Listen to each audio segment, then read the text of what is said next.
வீட்லேயும் எவ்வளோ டேஸ்ட்டாக பண்ணி கொடுத்தாலும் கேரட் பீட்ரூட்னாவே பிடிக்காதுன்னு சொல்கிறாங்களா? அப்போ நான் சொல்கிற இந்த ஸ்டைலில் பண்ணி கொடுத்து பாருங்கள். கேரட் பீட்ரூட்னாவே பிடிக்காதுன்னு சொல்கிறவங்க கூட விரும்பி சாப்பிடுவாங்க.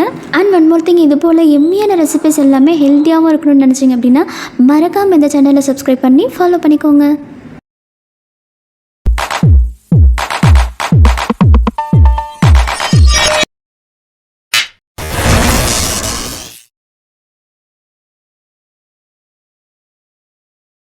நம்ம நார்மலாக பண்ணுற இடியாப்பம் தாங்க. அதில் இந்த மாதிரி கேரட் பீட்ரூட்டை ஆட் பண்ணி பண்ணும்போது டேஸ்ட்டாகவும் சாஃப்டாகவும் இருக்கும். கேரட்டையும் பீன்ஸையும் இந்த மாதிரி நல்லா துருவி எடுத்துகிட்டு கொஞ்சமாக தண்ணி ஆட் பண்ணி மிக்சியில் போட்டு நைஸாக பிளெண்ட் பண்ணி எடுத்துக்கலாம்.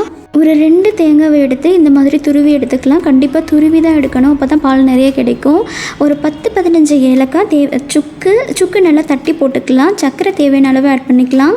இதை எல்லாத்தையுமே ஒரு மிக்ஸி ஜாரில் ஆட் பண்ணி கூடவே சுடு தண்ணி, கை பொறுக்கிற அளவுக்கு சுடு தண்ணி ஆட் பண்ணி அரைச்சி எடுத்துக்கலாம். கண்டிப்பாக சுடு தண்ணி தான் ஆட் பண்ணணும். பிகாஸ் அரைச்சதுக்கப்புறம் ஹீட் பண்ணோன்னா மேபி சக்கரை போட்டு காய்ச்சறதுனால பிரியறதுக்கு வாய்ப்பு இருக்குது. அதனால் அரைக்கும் போதே இந்த மாதிரி வெதுவெதுன்னு தண்ணி விட்டு இந்த மாதிரி கையில் நல்லா பிழிஞ்சு எடுத்தோம் அப்படின்னா தான் பால் சுத்தமாக வரும். வடிகட்டி துணி வச்சு பிழிகிறத விட வடிகட்டி வச்சு பிழிஞ்சிட்டு ஒரு வாட்டி கையில் இப்படி பிழிஞ்சு எடுத்தோம் அப்படின்னா பால் நல்லா திக்காக கிடைக்கும். இந்த மாதிரி ஒரு பாத்திரத்தில் நம்ம எடுத்திருக்க குவான்டிட்டிக்கு தகுந்த அளவுக்கு தண்ணி வச்சுட்டு அதுலேயே சால்ட்டும் நெய்யும் ஆட் பண்ணி கொதிக்க வச்சுக்கலாம்.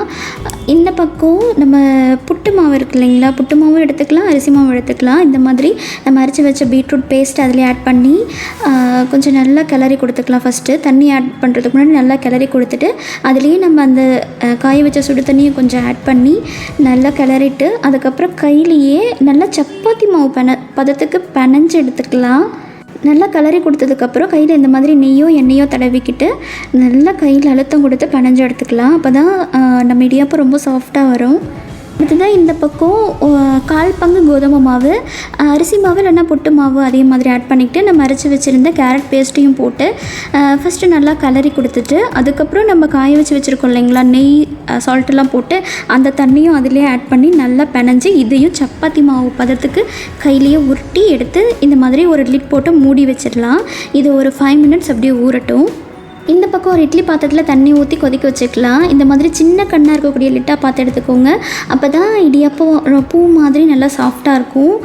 அதே மாதிரி இந்த இடியாப்பம் மேக் பண்ணுற ஸ்டீல்லையும் நல்லா நெய்யை ஸ்ப்ரெட் பண்ணி எடுத்துக்கோங்க.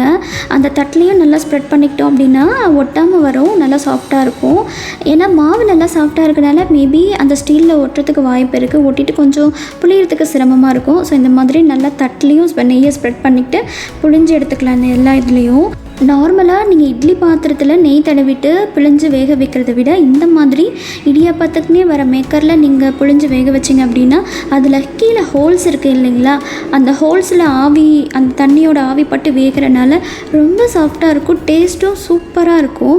ஆனால் நீங்கள் நார்மலாக இட்லி பாத்திரத்தில் வேக வைக்கும் போது கீழே அந்த ஹோல்ஸ்லாம் இருக்காது, அதுவும் வேகும், பட் டேஸ்ட் அந்தளவுக்கு சாஃப்டாக கிடைக்காது, பர்ஃபெக்டாக கிடைக்காது.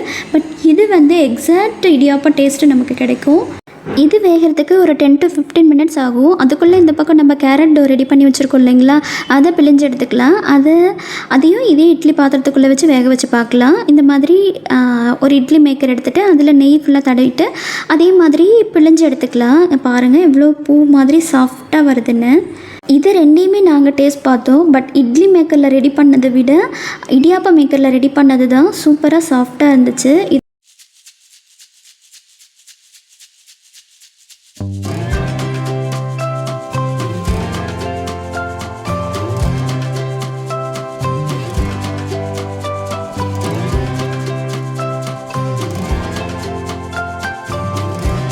இந்த பக்கம் பீட்ரூட் இடியாப்பமும் ரெடி ஆகிடுச்சு. இதை தொட்டு பார்க்கும்போதே அவ்வளோ சாஃப்டாக இருந்தது. இந்த ரெசிப்பியை நீங்கள் உங்கள் வீட்லேயும் ட்ரை பண்ணிவிட்டு எப்படி இருந்ததுன்னு எனக்கு மறக்காமல் கமெண்ட் பண்ணுங்கள். வீடியோ பிடிச்சிருந்தாலும் உங்கள் ஃப்ரெண்ட்ஸ் அண்ட் ஃபேமிலிக்கு ஷேர் பண்ணுங்கள். தேங்க்யூ.